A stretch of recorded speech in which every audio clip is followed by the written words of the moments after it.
నమస్తే. నేను మీ కుప్ప పద్మిని. ఇన్నాళ్ళు మీ సపోర్ట్‌ని నాకందిస్తూ, మీ ప్రేమని నాకందిస్తున్న ప్రతి ఒక్కరికి కృతజ్ఞతలు. ఇప్పుడు చూడబోతున్న ఈ వీడియో కూడా ఖచ్చితంగా మీకు ఉపయోగపడుతుంది. లైక్, షేర్ అండ్ సబ్స్క్రైబ్ చేసి మీ ఇష్టాన్ని అలాగే మీ సపోర్ట్‌ని నాకందించండి. అలాగే ఈ వీడియో పట్ల మీ అభిప్రాయాన్ని కామెంట్ సెక్షన్‌లో కామెంట్ చేసి నాకు తెలియజేయండి. నమస్తే. నమస్తే. Welcome to our channel. నేను పద్మిని. ప్రస్తుతంతో పాటు వేదిక్ ఆస్ట్రాలజర్ అవినాష్ దాస్ ఉన్నారు. మాట్లాడదాం. అవినాష్ గారు నమస్తే అండి. నమస్తే అండి. కుజుడు, మార్స్ ఎనర్జీ అన్నిటికంటే చాలా పెక్యులర్ గా అండ్ వెరీ పవర్ఫుల్ గా ఉంటుంది కదా. మార్స్ ఎనర్జీ మంచి మార్గంలో ఉంటే కనుక డెఫినెట్ గా వీరత్వం ఉంటుంది. కొంత మార్స్ నెగటివ్ ఇంపాక్ట్ కనుకుంటే భయంకరమైన కోపము ఉంటుంది అనేది సర్వసాధారణంగా వింటున్నాం. కోపంతో అన్నిటినీ పోగొట్టుకుంటాం ఖచ్చితంగా. తన కోపమే తన శత్రువు అని ఊరికే అనలేదు కదా. ఖచ్చితంగా కోపంతో అన్ని పోగొట్టుకుంటాం. అయితే కోపం అనేది ఖచ్చితంగా నటించాల్సినటువంటి విషయం. కోపాన్ని నటించాలి కానీ కోపం తెచ్చేసుకోకూడదు కదా. ఆ సమన్వయం ఎలా వస్తుంది అంటే డెఫినెట్‌గా కుజుడితో రిలేట్ చేసి చెప్తూ ఉంటారు. మరి కుజుడి నుంచి మంచి రిజల్ట్సే రావాలి, నెగెటివ్ ఇంపాక్ట్ ఉండకూడదు అనంటే ఏం చేయాల్సి ఉంటుంది అవినాష్ గారు? కుజుడు కోపం అనేది సరైన సమయంలో రావాలి. కరెక్ట్.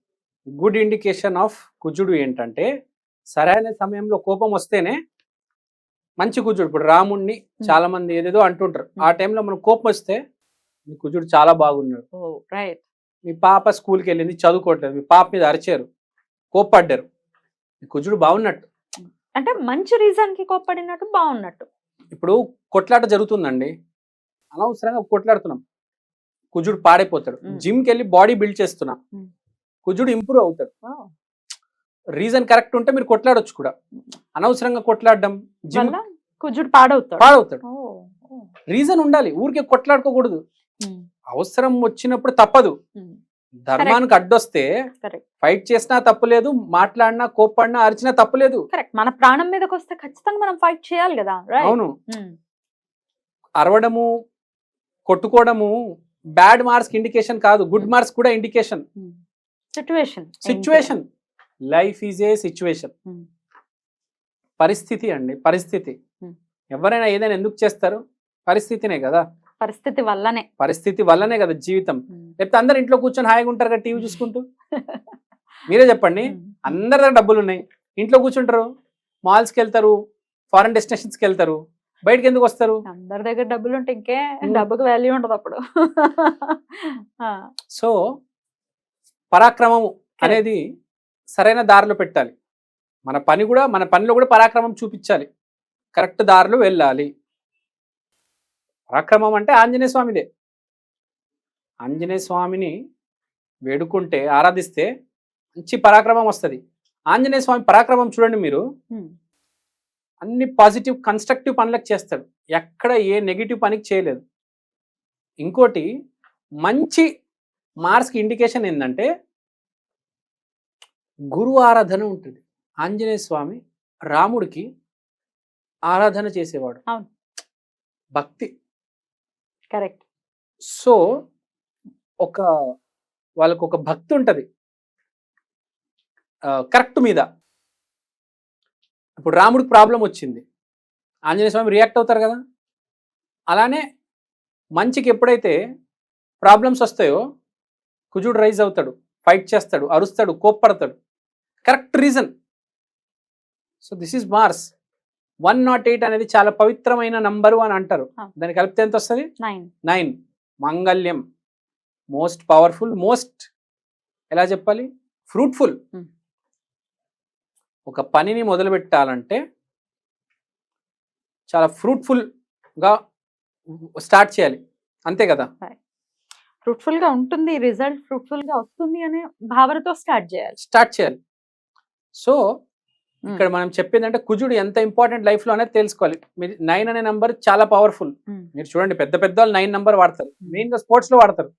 విరాట్ కోహ్లీ, స్మృతి మందాన ఇద్దరు 18 నంబర్, 18, 9 కదా. కార్ నంబర్లు కూడా 9 చాలా ప్యాషనెట్ గా ఉంటారు. 9 అనేవాళ్ళు ఎన్టీఆర్, మన జూనియర్ ఎన్టీఆర్ కార్లని 9 ఉంటాయి, ఉగ్ర రూపం. So 9 is so powerful. ఇప్పుడు మీరు చిత్రపురి కాలనీకి వెళ్ళండి, విల్లా నంబర్ 9 ఎవరిది? ఎన్టీఆర్ గారిది. అవునా? అతను 9 అంటే అంత చూడండి డైలాగ్ ఎలా చెప్తాడు అతను, ఎంత పరాక్రమం ఉంటది. ఎవరైనా చెప్పగలుగుతారు అట్లా డైలాగు? లేదు. కుజుడు బాగున్నవారే 9 నంబర్ ఆ రేంజ్ లో డైలాగ్ చెప్పగలుగుతారు. ఇప్పుడు నెగటివ్ రిజల్ట్స్ ఇస్తోంది, మరి పాజిటివ్ ఇవ్వాలంటే ఏం చేయాలి? ఇప్పుడు మీరు కూడా ఉన్నారు, మాడ్యులేషన్ చాలా బాగుంటది, డైలాగ్ మీలాగా ఎవ్వరు చెప్పలేరు. కుజుడే చాలా పవర్ ఉంది మీలో, కుజుడు పవర్. సో ఇప్పుడు మార్స్ పాడైపోయింది. సరే పవర్ఫుల్ పీపుల్ ఇప్పుడు కొంతమంది పవర్ లెస్ అయిపోయారు కొంతమంది. పరిస్థితి ఏంటి? మార్స్ పాడు చేసుకోవడానికి మెయిన్ రీజన్స్ ఏంటంటే టైం కానీ టైంలో అరవడం, అన ఏదైనా చిన్న ఇరిటేషన్ వస్తే అరచేస్తారు. ఈ ట్రాఫిక్ లో కూడా ఇవి చూస్తుంటాం మనం, గట్టి గట్టిగా అరుచుకుంటూ ఉంటారు. ఏదైనా బ్రేక్ వేసాము, హార్న్ చేసాము అంటే డెఫినెట్ గా ఎట్లా అరుచుకుంటారంటే ఈ సర్వసాధారణం. డెఫినెట్ గా మార్క్స్ పాడైపోతుందండి. 100% పాడవుతుంది. కానీ మీరు అనుకున్నంత, మనం అనుకున్నంత రేంజ్ లో పాడు కాకపోవచ్చు, కొద్దిగా పాడవుతుంది. మెయిన్ గా ఏంటంటే ఊరికే రోజు చేయకూడదు అది. ఎప్పుడో ఒకసారి ట్రాఫిక్ లో అరిచాము, దట్ ఈస్ డిఫరెంట్. రోజు అదే పని అరవడము, రోజు కొట్లాడుకోవడము, కంచాలు ఇసరడం అవన్నీ చేయకూడదు. ఇవన్నీ చేయకూడదు. కంచం ఇసరటం అసలు నెక్స్ట్ లెవెల్. కోపంలో ఏం చేస్తాడో మనిషికి తెలియదు, అన్ని హద్దులు దాటేస్తాడు. గోడల్ని గుద్దడం, అసలు ఏం చేస్తాడో మనిషికి కోపంలో ఆడకే తెలియదు. కోపం అతి పెద్ద శత్రువు అంటారు, కానీ కోపం అతి పెద్ద ఫ్రెండ్ కూడా చాలా మందికి తెలియదు. కరెక్ట్ వేలో యూజ్ చేయాలండి. హనుమంతుడు ఎంత జాగ్రత్తగా యూజ్ చేస్తాడు చూడండి మీరు. అవసరం ఉన్నప్పుడే, అంతే. కోపం అనేది ఊరికే ఎవరి మీద అరవకూడదు. ఇప్పుడు నాకు ఎవరో ఫోన్ చేశారు 5 సార్లు 10 సార్లు, బ్యాంక్ వాళ్ళు ఏదో అరిచాను ఒకసారి, 10లో ఒకసారి అరిచాను, తప్పులేదు. ప్రతిరోజు మీరు అది చేయకూడదు కదా. రైట్. ఇప్పుడు ఎట్లా రెమెడీ ఏంటి? రెమెడీ కాకుండా మనం ఫస్ట్ చెప్తాను ఒక చిన్న రెమెడీ. దేని వల్ల పాడవుతుందంటే, మార్స్ అంటే ఇంట్లో కిచెనే. మంట, నిప్పు ఎక్కడ ఉంటది? కిచెన్ లోనే. That is the place of fire. మార్స్ మన వంట గది, ఆగ్నేయం అంటే అగ్ని. అగ్ని ఎక్కడ? మార్స్. ఫైరే కదా మార్స్ అంటే. సో వంట గదిలో మనము, సో వంట గదిలో అగ్ని ఉండాలి, మంట ఉండాలి. సో శనిని తీసుకెళ్ళకూడదు వంట గదిలో. అంటే శని మార్సు ఫ్రెండ్స్ కాదు, గురువు మార్సు ఫ్రెండ్స్. మరి శనికి రిలేట్ అయినవన్నీ ఉంటాయి. నూనె ఉంటుంది, ఉప్పు ఉంటుంది, స్టీల్ వస్తువులు ఉంటాయి. మరి ఎట్లా? మీరు తీసుకెళ్ళకూడదు. అవి ఉండొచ్చు, మీరు తీసుకెళ్ళకూడదు మీతో పాటు. నేను చెప్తున్నా, మీరు కిచెన్ గదికి వెళ్ళేటప్పుడు చెప్పులు వేసుకొని వెళ్ళకూడదు. That is the biggest mistake people do. ఇంట్లో మీరు ఎక్కడైనా చెప్పులు వేసుకోండి, వంట గదిలో మాత్రం చెప్పులు వేసుకోకూడదు. చాలా మంది చూస్తూ ఉంటాను, లేడీస్ చెప్పులు వేసుకొని వంట వండుతూ ఉంటారు. చెప్పులు అసలు ఎట్టి పరిస్థితిలో వంట గదిలో వేసుకోకూడదు. చెప్పులు అంటే శని చెప్తారు కదా, అరే శని పోయిందిరా చెప్పులు పోతేనే. వంట గదిలో చెప్పులు వేసుకోవద్దు ఎట్టి పరిస్థితిలో. మీరు మాత్రం చెప్పులు వేసుకొని వంటగది. ఇంకోటి, వంట గదిలో అన్నం తింటే చాలా మంచిది, మహాశ్రేష్టం, వెరీ వెరీ గుడ్.